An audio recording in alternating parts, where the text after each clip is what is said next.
E commerce business ചെയ്യുന്ന ഒരാളാണ് നിങ്ങളെങ്കിൽ നിങ്ങൾക്ക് വരുന്ന ഏറ്റവും വലിയൊരു പ്രശ്നമാണ് അബാൻഡൻ കാർട്ട്. നിങ്ങളുടെ ഇ കൊമേഴ്സ് സ്റ്റോറിലെ കാർട്ടില് നമ്മുടെ പ്രോസ്പെക്ട്സ് വന്നിട്ട് ഐറ്റംസ് ആഡ് ചെയ്യുന്നു, പേയ്മെന്റ് ചെയ്യാൻ വേണ്ടിയിട്ട് അടുത്ത സ്റ്റെപ്പിലേക്ക് പോകുന്നു, പേയ്മെന്റ് ഡീറ്റെയിൽസ് എല്ലാം അടിച്ച്, പക്ഷെ പിന്നെ അവര് പിൻവാങ്ങാണ് ഇപ്പോ വാങ്ങുന്നില്ല എന്ന് വിചാരിച്ചിട്ട്, അല്ലെങ്കിൽ എന്തെങ്കിലും മൈൻഡ് സെറ്റ് പ്രോബ്ലം അല്ലെങ്കിൽ അങ്ങനത്തെ പലതും ആയിരിക്കാം. എങ്ങനെ ഞാനൊരു ചെറിയൊരു ഉദാഹരണം പറഞ്ഞു കഴിഞ്ഞാൽ, നിങ്ങൾ എന്റെ അടുത്ത് ഒരു പ്രൊഡക്റ്റ് വാങ്ങാൻ വേണ്ടിയിട്ട് ഇവിടെ വന്നിരിക്കുകയാണ്. നിങ്ങൾ എനിക്ക് കാശ് തന്നു, ഞാനിതാ കാശ് ഇതാ ഈ ഒരു ടാബിളിന്റെ മുകളിൽ വെച്ചിട്ട് ഇതെടുത്തിട്ട് എനിക്ക് എന്ത് ചെയ്യണം, ഡ്രോയറിലേക്ക് ആവശ്യമുള്ളൂ. നിങ്ങൾ പ്രൊഡക്റ്റ് എല്ലാം എടുത്ത് നിൽക്കുകയാണ്, പക്ഷെ അതിന് മുമ്പ് നിങ്ങൾ ഈ ഒരു കാശ് പിറകോട്ട് എടുത്തു. അപ്പൊ ഞാൻ എന്ത് സ്ട്രാറ്റജീസ് ഉപയോഗിക്കും? എനിക്ക് ചിലപ്പോൾ ഡിസ്കൗണ്ട്സ് ഓഫർ ചെയ്യും, അല്ലെങ്കിൽ എക്സ്ട്രാ എന്തെങ്കിലും ആഡ് ഓൺസ് ഓഫർ ചെയ്യും, അല്ലെങ്കിൽ വാറന്റിയോ അല്ലെങ്കിൽ അതുപോലത്തെ എന്തെങ്കിലുമൊക്കെ കുറച്ച് കാര്യങ്ങൾ നിങ്ങൾ ക്യാൻവാസ് ചെയ്തിട്ട് ആ ഒരു സെയിൽ ക്ലോസ് ചെയ്യാൻ വേണ്ടി നോക്കും. അല്ലെ, ശരിയല്ലേ ഞാൻ പറഞ്ഞത്? ഇതുപോലെ തന്നെ നമുക്ക് എന്ത് ചെയ്യണം, നമ്മുടെ ഇ കൊമേഴ്സ് സ്റ്റോറിലും ചെയ്യേണ്ടതായിട്ടുണ്ട്. കാരണം ഇ കൊമേഴ്സ് സ്റ്റോറിന്റെ ഒക്കെ ഒരു കൺവേർഷൻ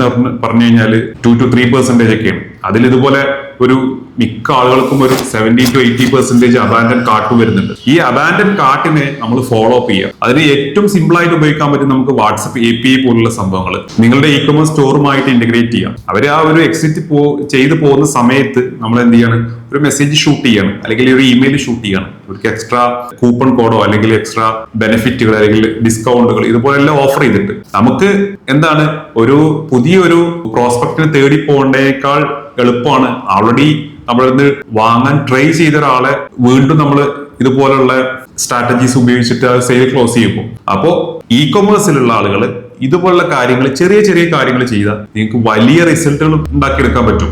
മാക്സിമം വാട്സപ്പിന് ഉപയോഗപ്പെടുത്തുക. വാട്സപ്പിന്റെ സാധ്യതകൾ ഇനിയും കൂടുകയും ചെയ്യുള്ളൂ. അപ്പൊ ഇതുപോലുള്ള സ്ട്രാറ്റജീസ് നിങ്ങൾക്ക് അപ്ലൈ ചെയ്യുന്നുണ്ടെങ്കിൽ, ഇതിനെക്കുറിച്ച് കൂടുതൽ പഠിക്കണമെന്നുണ്ടെങ്കിൽ നിങ്ങൾക്ക് എന്റെ കമ്മ്യൂണിറ്റിയിൽ ജോയിൻ ചെയ്യാം. ജോയിൻ ചെയ്യേണ്ട ലിങ്ക് നമ്മുടെ ബയോയിൽ കിടക്കുന്നുണ്ട്.